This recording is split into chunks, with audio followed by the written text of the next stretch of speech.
నిజామాబాద్ జిల్లాలో ప్రేమికురాలు రోడ్డెక్కింది. ప్రియుణ్ణి పెళ్లి చేసుకున్న తర్వాత వారిద్దరూ కూడా వాళ్ళిద్దరిని కూడా విడదీయటం అనేది జరిగింది. ఆ తర్వాత తాను ప్రెసెంట్ రోడ్డెక్కాల్సిన సిచ్యువేషన్ వచ్చిందని చెప్పి కూడా ఆ యువతి చెబుతూ ఉంది. అసలు ఏం జరిగింది ఈ ఘటనలో? ఈవెన్ అంటే ప్రేమించి పెళ్లి చేసుకున్న తర్వాత వాళ్ళు ఎందుకు వెంటనే సపరేట్ అవటం జరిగింది? ఇప్పుడు ఆ యువతి ఎందుకు అక్కడ కూర్చొని ధర్నా చేయాల్సిన సిచ్యువేషన్ వచ్చింది అనేది కూడా ఒకసారి క్లియర్ గా అసలు ఈ ఇన్సిడెంట్ లో ఏం జరిగింది అనేది కూడా చూద్దాము. అయితే ఈ ఘటన అనేది ఫస్ట్ అసలు రావులపాలెం కోమరాజు లంకలో జరిగింది. వీరిద్దరూ పెళ్లి చేసుకున్న తర్వాత రావులపాలెం కోమరాజు లంకలో ప్రియుడి ఇంటి దగ్గరికి అయితే వెళ్ళటం జరిగింది. అక్కడ వాళ్ళిద్దరు కులాలు వేరు కావడంతో కూడా పేరెంట్స్ ఈ పెళ్లికి ఒప్పుకోలేదు. ఇక వెంటనే కూడా ప్రియుడు కుటుంబం ఇంట్లోకి ఝాన్సీని రానివ్వలేదు. అత్తమామలు ఇద్దరు కూడా తన మెడలో ఉన్న తాళిని తెంచేశారు. తాళిని తెంచేసి వీళ్ళిద్దరినీ కూడా కొట్టి బయటకు నెట్టేశారని చెప్పి ఇప్పుడు యువతి చెబుతూ ఉంది. అయితే వెంటనే కూడా తను సూసైడ్ చేసుకునే ప్రయత్నం చేసింది. ఎందుకంటే వెనక్కి వెళ్ళినా కానీ పేరెంట్స్ రానివ్వరేమో ఇంటికని చెప్పి తను ముందుగా భయపడిపోయి సూసైడ్ చేసుకోవడానికి ప్రయత్నించింది.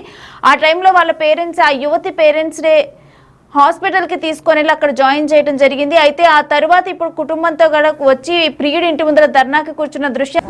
వాళ్ళ అమ్మగారి ఇంటికి తీసుకొచ్చాడు హరికృష్ణ తీసుకొచ్చిన తర్వాత గండ్రోతు వెంకటలక్ష్మి గారు, గండ్రోతు సత్తిపండు గారు నా మెడలో ఉన్న తాళి తెంపేసి నన్ను బయటికి గెంటేసిన తర్వాత అబ్బాయి వాడుకుని నన్ను వదిలేసి మోసం చేశాడు. అందుకే నా జీవితం ఇలా అయిపోయింది. నేను శారీరకంగా వాడుకున్న తర్వాత నా బతుకు ఈదుల పాలు చేసాడు. నాకు తనతో జీవితం కావాలి. నన్ను శారీరకంగా అనుభవించాడు కాబట్టి నాకు తనతో జీవితమే కావాలి. లేకపోతే నేను ఇక్కడే చచ్చిపోతాను. నాకు తనతో జీవితమే కావాలి. లోకేష్ అన్న, పవన్ కళ్యాణ్ అన్న నమస్కారం.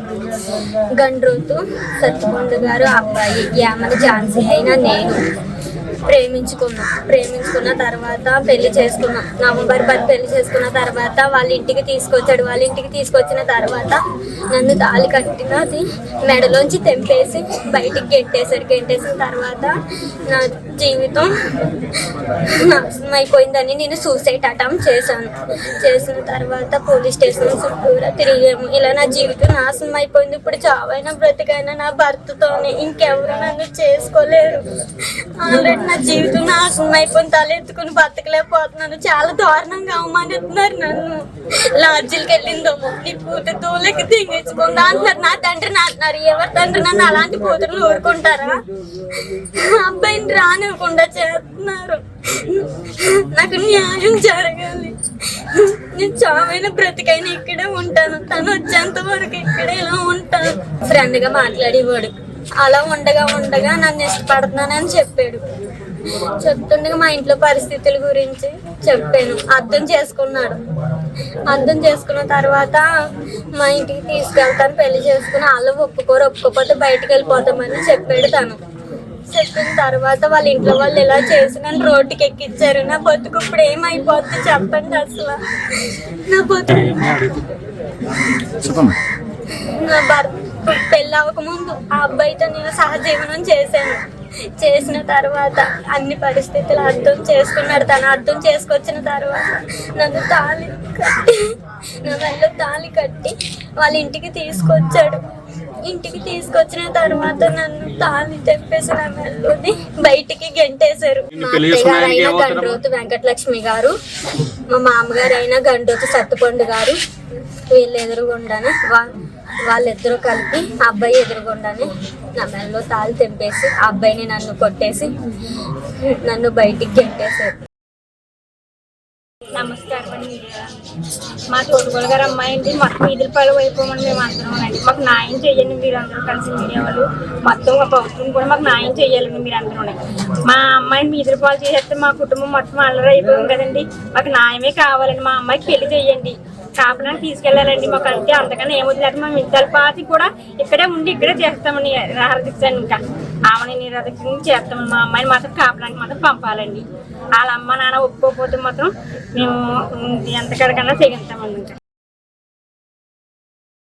నమస్కారం అండి మీడియా.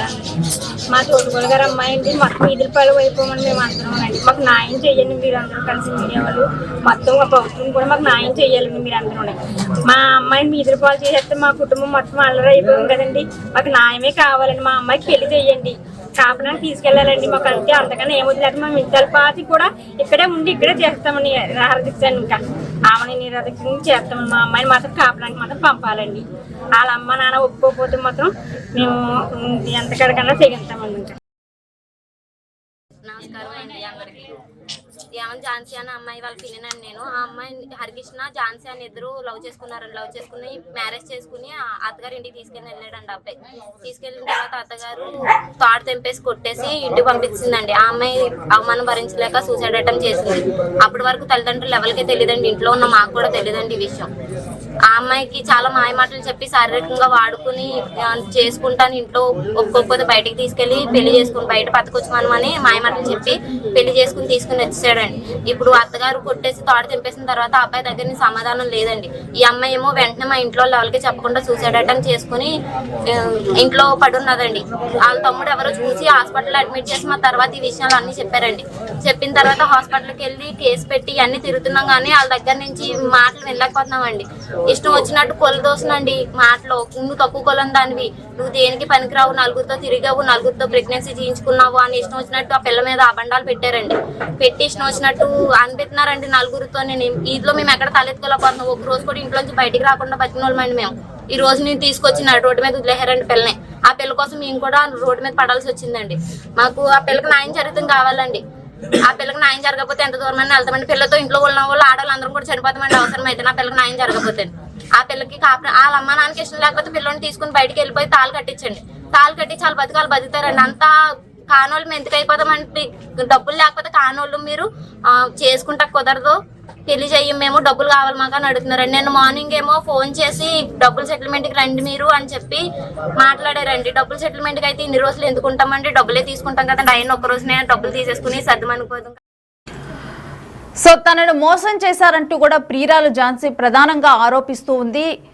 ఎవరినైతే తను పెళ్లి చేసుకుందో హరికృష్ణతో తనకి ఇప్పుడు తనే భర్త కాబట్టి తనతోనే నా జీవితం కావాలి ప్రెజెంట్ అని చెప్పి కూడా తను కోరుతూ ఉంది. అదేవిధంగా వాళ్ళ ఫ్యామిలీ మెంబర్స్ కూడా తమ పరువు పోయింది, ప్రెజెంట్ మేము ఈ ఘటన వల్ల రోడ్డున పడాల్సి వచ్చింది, సో ఝాన్సీని వాళ్ళే ఇంట్లోకి తీసుకొని వెళ్ళాలి, అదేవిధంగా వాళ్ళు కొత్త జీవితాన్ని ప్రారంభించే విధంగా కూడా వాళ్ళు చూడాలి అని చెప్పి కూడా అనేక రకంగా వాళ్ళు దుర్భాషలాడుతూ మాట్లాడుతున్నారంటూ కూడా వాళ్ళందరూ ఆరోపిస్తూ ఉన్నారు. మరోవైపు పోలీసులు కూడా అక్కడ చేరుకున్నారు. అయితే హరికృష్ణ ప్రెజెంట్ రిమాండ్లో ఉండటం అనేది జరిగింది.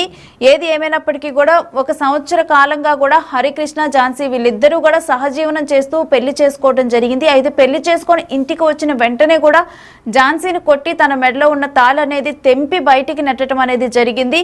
ఇక ఆ తరువాత అయితే ఆ అమ్మాయికి ఏమీ పాలుపోని సిచ్యువేషన్లో తన జీవితం నాశనం అయిపోయిందంటూ కూడా తన ఆత్మహత్య చేసుకునే ప్రయత్నం చేసింది. వెంటనే పేరెంట్స్ తనని కాపాడి హాస్పిటల్లో జాయిన్ చేయడం జరిగింది. ఇక ఆ తర్వాత వెంటనే కూడా ఇక ప్రెజెంట్